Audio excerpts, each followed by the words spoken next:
Good evening, good evening, good evening, good evening. Good evening, good evening, good evening, good evening. What's another way to start ASMR videos? Greetings. Greetings, greetings, greetings, greetings, greetings. So, I've gotten an overwhelming amount of support on this channel, a whopping 50 subscribers. Like, honestly, when I was 2 years old, playing with action figures and Pokemon cards, I always knew that I was going to be special. But I didn't realize that I would be special enough to get 50 subscribers on YouTube. Oh my god. I'm privileged. Absolutely privileged and humbled. But today I'm going to be reading a popular but it's called The Seven Husbands. You can't even see it really because it's backwards on camera, but it's called The Seven Husbands of Evelyn Hugo by Taylor Jenkins Reid. A spellbinding novel about love, glamour, and the price of fame. Which is a quote by Emily Griffin. This is a New York Times bestseller, which I feel gets thrown around a lot. I feel like if you hit over like 1 million sales in a book, you're a New York Times bestseller. But whatever. It's probably less. But anyways, I'm gonna read you the synopsis and then we're gonna get into the first chapter.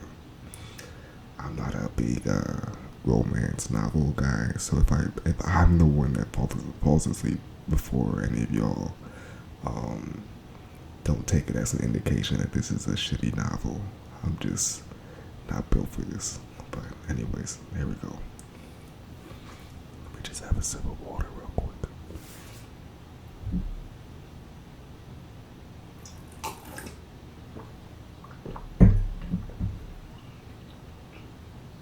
That didn't hit hard enough, but let's get on.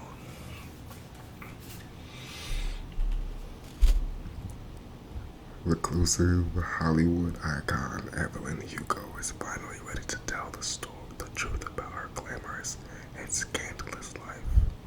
Wait, is she real? No. No, she's not. For some reason that makes it even weirder. Anyways, but when she chooses unknown magazine reporter Monique Grant to write her story, no one is more astounded than Monique herself. Determined to use this opportunity to jumpstart her career, Monique listens to fascination. Wait, is Monique real? No, she's not. That made it even weirder. From making her way to Los Angeles in the 1950s to leaving show business in the 80s, and of course the seven husbands along the way, Evelyn unspools a tale of ruthless ambition, unexpected friendship, and a great forbidden love. But as Evelyn's story nears its conclusion, it becomes clear that her life intersects with Monique's own tragic and irreversible ways. We're in with Reid's signature talent for creating complex. Reid is the author of the novel. She's real.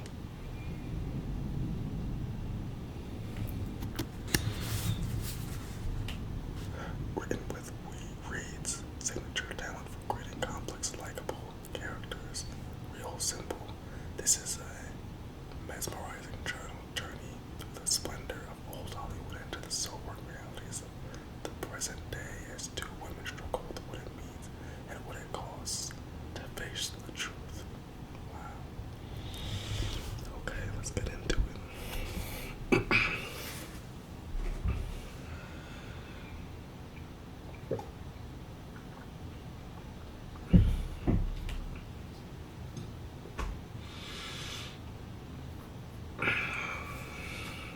That one hit.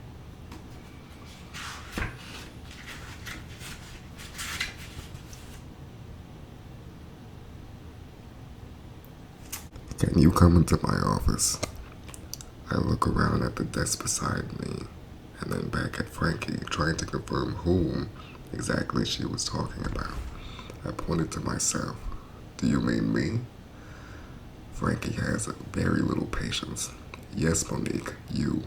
That's why I said, Monique, can you come into my office? Sorry, I just heard the last part. Frankie turns. I grab my notepad and I follow her. There's something very striking about Frankie. I'm not sure that you'd say she's conventionally attractive. Damn, that's mad disrespectful. Not even conventionally attractive. To be conventionally attractive, you just have to be symmetrical. Anyways, her features are severe. Her eyes are very wide apart. Well, then she's not conventionally attractive, but there's beauty in everyone. You know, where you see, we're entering a time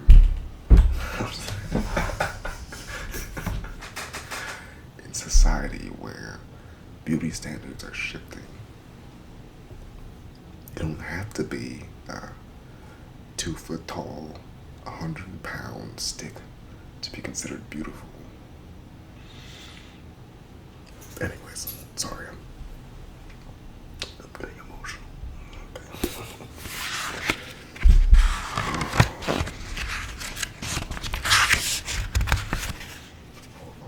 Hold on, I have to find where I was at. Let me just flip through the pages.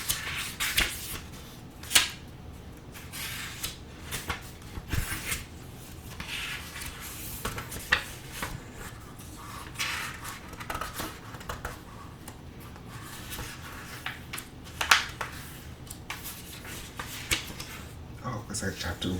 Oh, I lost it. I lost it. Okay, here we go.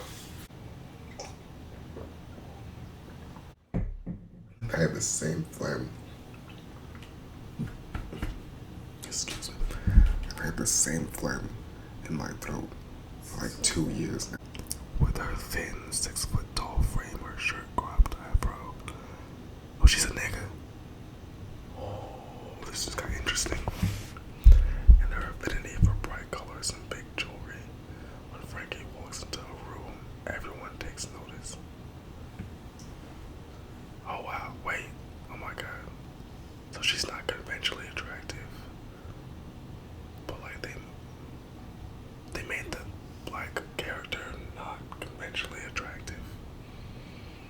And they made it a point to make sure, hey yo, she's only like attractive, but she's not attractive. That's kinda crazy. Wow. This is already really fucked up. With her thin, 6 foot tall frame, her short cropped afro, and her affinity for bright colors and big jewelry. When Frankie walks into a room, everyone takes notice. She was part of the reason I took this job.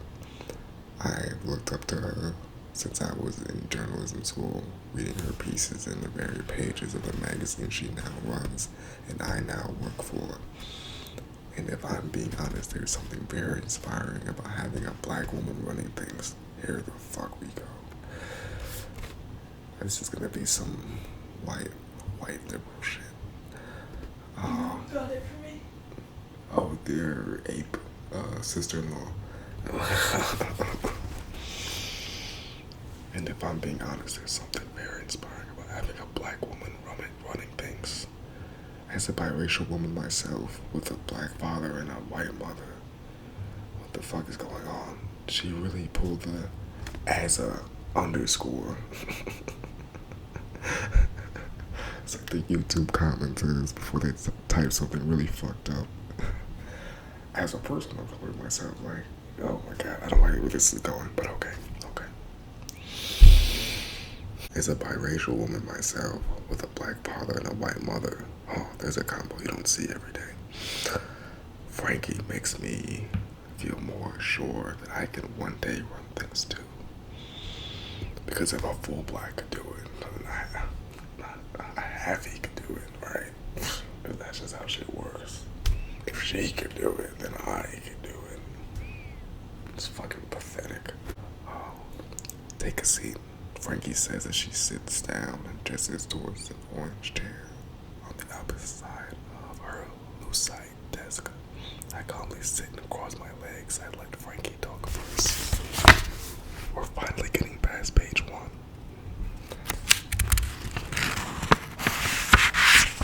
And that's a wrap. Thank you guys so much for tuning in to my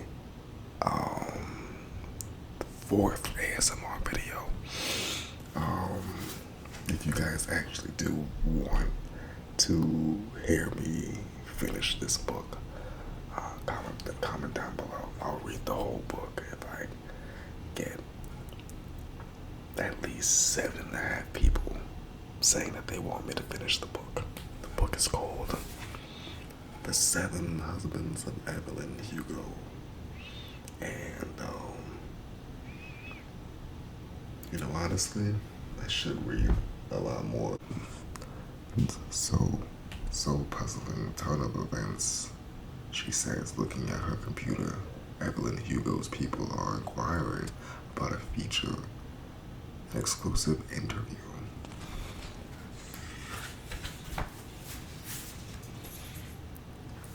My gut instinct is to say, holy shit, but also, why are you goddamn with the fucking dog?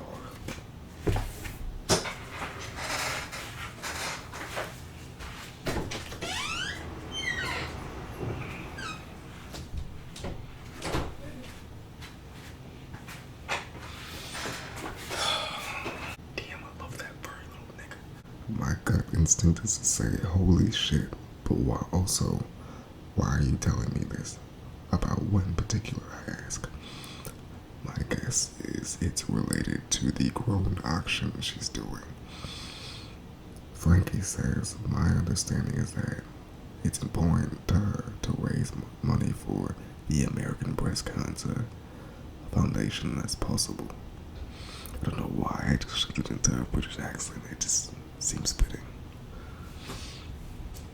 But they won't confirm that. Frankie shakes her head. All they will confirm is that Evelyn has something to say. Evelyn Hugo is one of my biggest movie stars. She doesn't even have to say something to say. She doesn't even have to have something to say for people to listen. This could be a big cover for us, right? I mean, she's a living legend. Wasn't she married 8 times or something? 7, Frankie says. And yes, this has huge potential. Which is why I hope you'll bear with me through the next part of this. What do you mean? Frankie takes a big breath and gets a look on her face that makes me think I'm about to get fired. And she says, Evelyn specifically requested you. Me? This is the second time in the span of 5 minutes that I have been shocked that someone was interested in speaking with me. I need to work on my confidence. Yes, you do, Queen. I mean, what the fuck? Suffice it is to say, it's taken a beating recently, referring to her confidence. Although, why pretend it was ever really soaring? To be honest, that was my reaction too, Frankie says. I'll be honest, I'm a little offended. Although, obviously, I can see where she's coming from. I've been vibing for less than a year, mostly doing puff pieces. Before that, I was blogging for the Discourse, a current events and culture site that calls itself a news magazine, but is effectively a blog with punchy headlines. I wrote mainly for the Modern Life section, covering trendy topics and opinion pieces. After years of freelancing, the Discourse gig was a lifesaver, but Vivint offered me a job, and I couldn't help myself. I jumped at the chance to join an institution to work among legends. On my first day of work, I walked past walls decorated with iconic culture-shifting covers. The one of women's activist Debbie Palmer, naked and carefully posed standing on top of a skyscraper overlooking Manhattan in 1984. The one of artist Robert Turner in the act of painting a canvas wall. The text declared that he had AIDS back in 1991. It felt surreal to be a part of the vibrant world. I have always wanted to see my name on its glossy pages. But unfortunately for the past 12 issues, I've done nothing but ask old questions of people with old money. All my colleagues back at the Discords are attempting to change the world while going viral. So simply put, I'm not exactly impressed with myself. Look, it's not that we don't love you. We do, Frankie says. We think you're destined for big things in Python, but I was hoping to put one more experienced top hitters on this. One of our, sorry, like the light, I can barely see what I'm reading right now. I swear I'm not an ass reader. But one of our more experienced top hitters on this, and so I want to be upfront with you and say that we did not submit you as an idea to Evelyn's team. We sent 5 big names and they came back with this. Frankie turns on her computer screen towards me and shows me an email from someone named Thomas Welch, who I can only assume is Evelyn Hugo's publicist. I look back up at Frankie stunned. And the email says from Thomas Welch, who is Evelyn Hugo's publicist, to Troop Frankie. It's Monica Grant or Evelyn's out. Damn, okay. Okay, Evelyn. I look back up at Frankie's son, and to be honest, a little bit struck that Evelyn Hugo wants anything to do with me. Do you know Evelyn Hugo? Is that what's going on there? Frankie asked me as she turns the computer back towards his side of the desk. No, I say, surprised even to be asked the question. I've seen a few of her movies, but she's a little before my time. She's basically calling her an old B word, and that's not cool.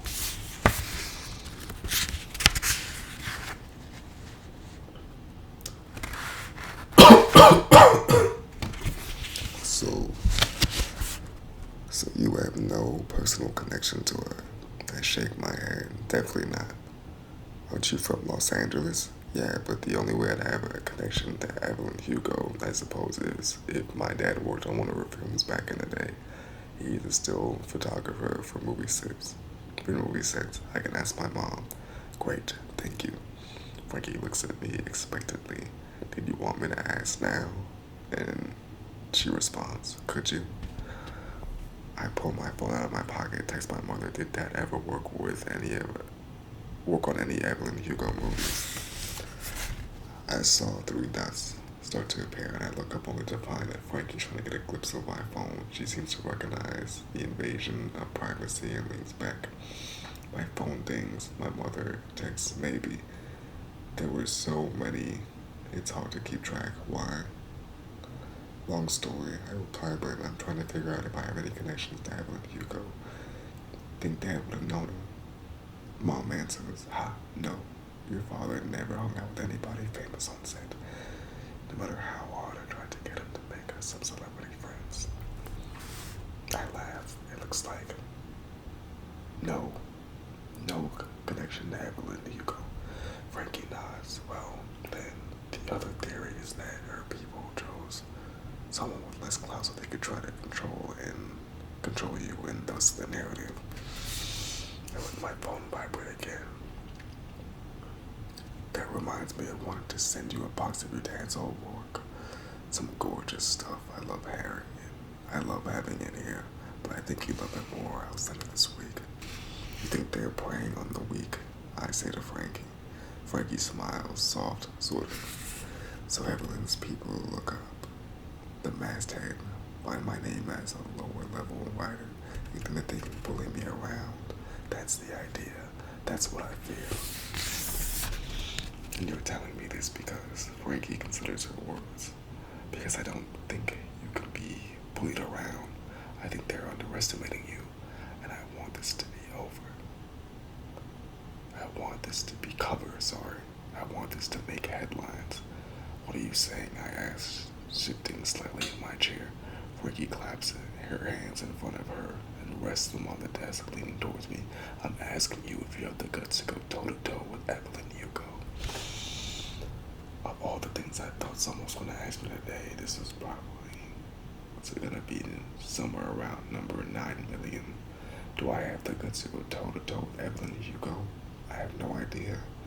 Yes, I say finally. That's all, just yes. I want this opportunity. I want to write the story. I'm sick of being the lowest one in the totem pole. I need a win, goddammit. Fuck yes, she says with a question mark.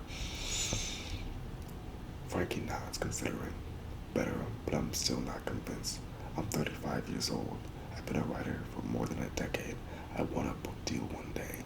I want to pick my story. I want to eventually be the name people scramble to get when someone like Evelyn Hugo calls. And I'm being underused here at Bible. If I'm going to get where I want to go, something has to let up. Someone has to get out of my way. And it needs to happen quickly because this goddamn career is all I have anymore. If I want things to change, I have to change how I do things. And probably drastically. Evelyn wants me, I say. You want Evelyn. It doesn't sound like I need to convince you, Frankie.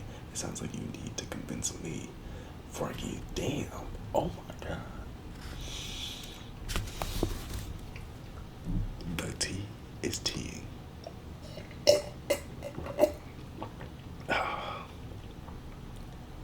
Excuse me.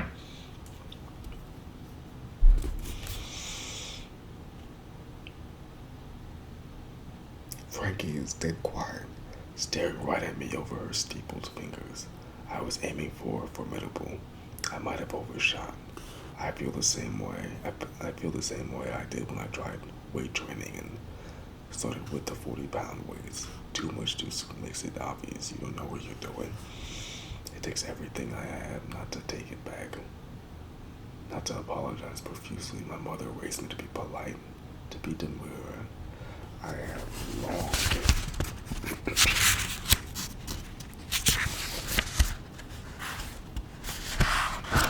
I hate how they wrote this.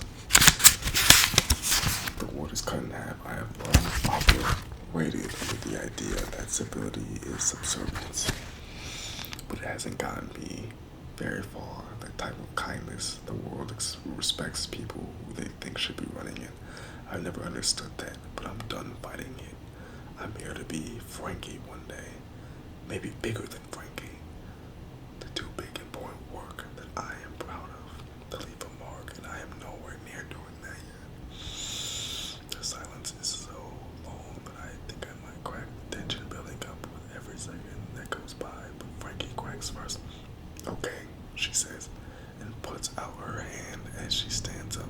Shock and searing pride run through me as I extend my own hand. I make sure my handshake is strong. Frankie's advice. Ace this, Monique, for us and for yourself, please. I will, she replies. We break away from each other as I walk toward her door. She might have read your physician-assisted suicide piece for the discourse. Frankie says just before I leave the room. What? It was stunning. Maybe that's why she wants you. It's how we found you. It's a great story. Not just because of the hits it got out, but because of you. Because it's beautiful work. It was one of the first truly meaningful stories I wrote of my own volition. I pitched it after I was signed a piece on the rise and popularity of microgreens, especially on the Brooklyn restaurant scene. I had gone to the Park Slope market to interview a local farmer, but when I confessed that I didn't get the appeal of mustard greens, he told me I sounded like his sister. She had been highly carnivorous until the past year, when she switched to a vegan, all organic diet as she battled brain cancer. Damn. As we spoke more, he told me about a physician-assisted suicide support group he and his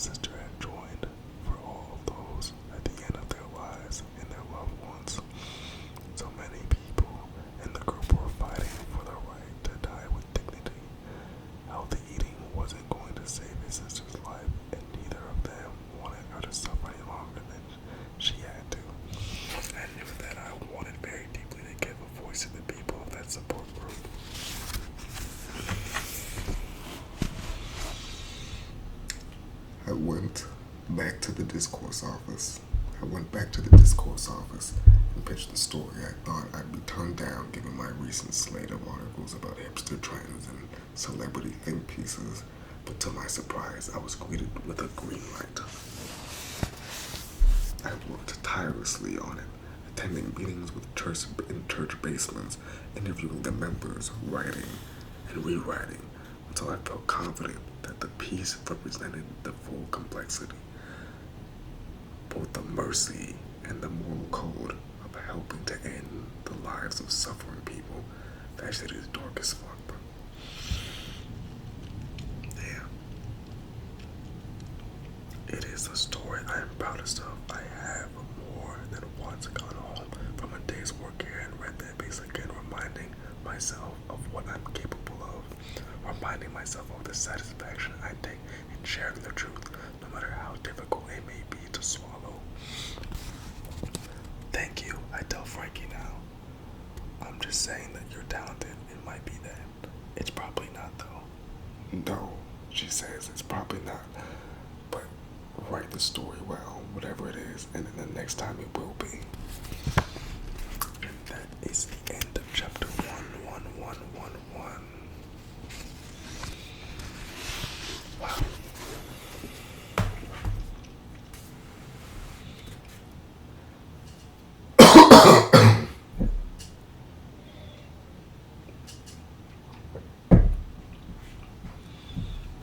Wow. Okay, so that doesn't seem like a bad book. My only thing is like, I personally thought this was a romance novel. You know, I was asking for suggestions on like what romance novel I should read, because like I saw like a couple one requests for that. So if the person who requested a romance novel is watching this, I apologize, because there was nothing romantic about, you know, niggas killing themselves and shit. But I mean, yeah, I don't know what you're into, but you know, but yeah. So that's chapter 1. If you guys want to continue this book or another book, if you have any suggestions, please comment down below. Like, comment as many books as possible. In fact, make if you're gonna comment me book suggestions, like separate them. Like, comment a book, one book title per comment, and just flood it. And just flood my comments and shit, you know. You know, smash that like button, you know, subscribe, share, you know, don't forget to like, comment, and subscribe. I like I said, y'all, like a lot of y'all who can see the subscriber count, I'm very new to this YouTube shit, but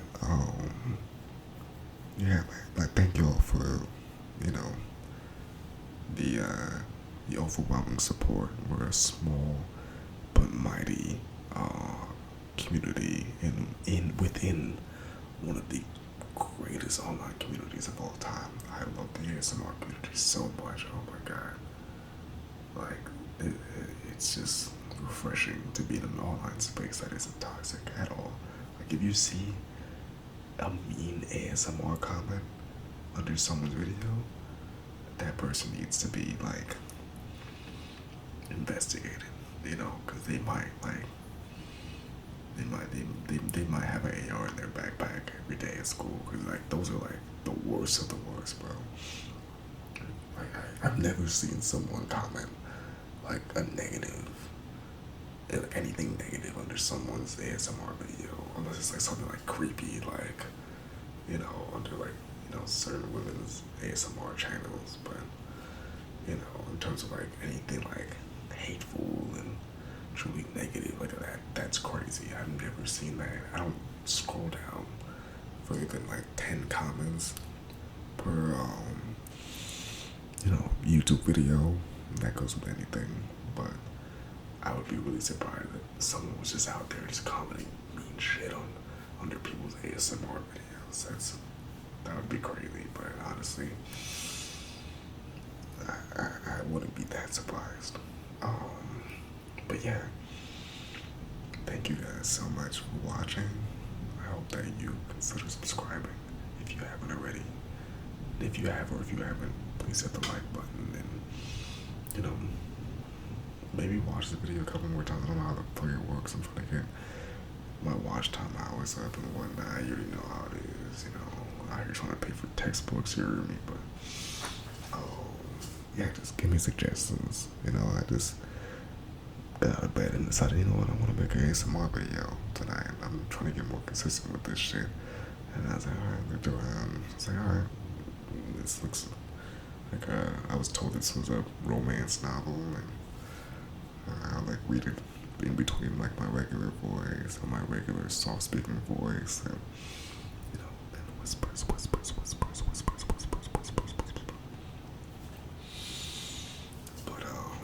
I see a lot of ASMR artists doing this. I personally don't like this shit, but whatever floats your boat.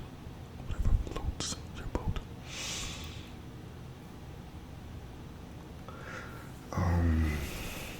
So yeah, thank you guys so much for actively watching and participating. And I hope to see y'all in the next one. Goodbye. I'm actually gonna try to drag this out a little longer.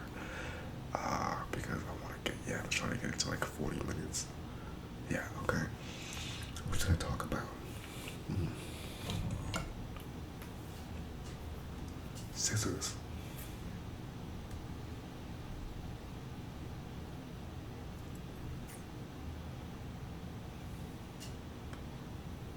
For the culture. Consider that a sacrifice.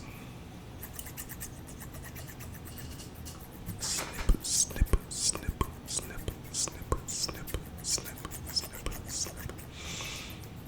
Yeah, that's right. I just went from reading a romance novel to grabbing a random pair of scissors, cutting off a piece of my chin here, and giving you a fucking pube cut. I don't know. Snip, snip, snip, snip, snip, snip, snip, snip, snip.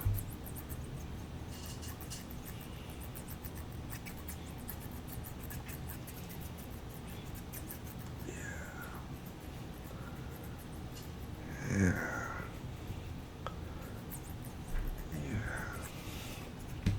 Okay, what else do we have here?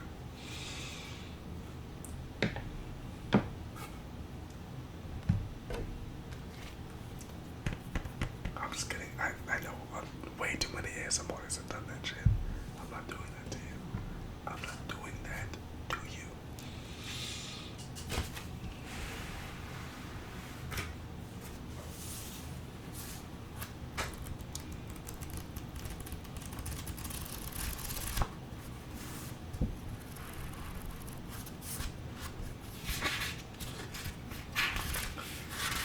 I don't know how you guys feel about page turning.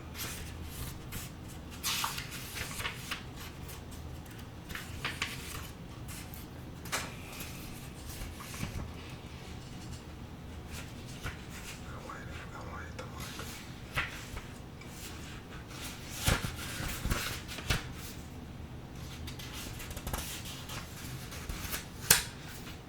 You know what I need to get like headphones that attach to this microphone so I can see. Let me see. So like, I'm a dumbass. I'm a dumbass. So I can hear what I'm doing.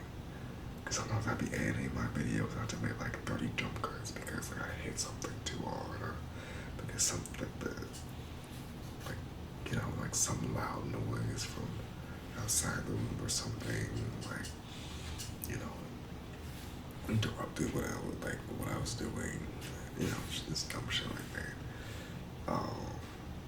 And I'm obviously no expert at editing ASMR videos. You know, in fact, fun fact about me, I'll say this while I'm turning the pages. fun fact about me is my first year of college, my freshman year, I don't know who says their first year. I guess some people say that, but anyways. My freshman year of college, I was a film major, and in my editing labs, the only thing period that I ever struggled with was audio mixing, audio editing, and audio alignment. For some reason, that is like the hardest shit ever, as far as editing goes, you know. And I've done some like pretty cool projects, like 30-minute long short films, like real high quality short films with like red cameras and shit like that. So I was always like super, I wasn't like the greatest editor of all time by any stretch of the imagination, but I got my shit done. I was able to create some like pretty cool pieces of art. I'm a political science and a communications major now. Did a whole 180. But had to like list out my options, like, what doesn't consist of math? And political science and communications, they just seem like the best fit. So believe it or not, writing, language arts, literature, etc. are among my best subjects. You wouldn't be able to tell by the whole reading I just did of The Seven Husbands of Evelyn Hugo. But listen, I'm a full-time student. I'm working a full-time job. A full-time student with 6 classes going on right now. Working a full-time job at a law office, and I'm looking for a second job. At the end of the day, I'm a real nigga. Okay, real niggas get tired. And when real niggas get tired, the real nigginess gets less real. I start stuttering and mispronouncing words and getting sidetracked as fuck. Okay, I'm sorry. The Adderall is wearing off. Oh shit, I gotta refill my prescription. Oh shit. I'm running out of ADHD medication.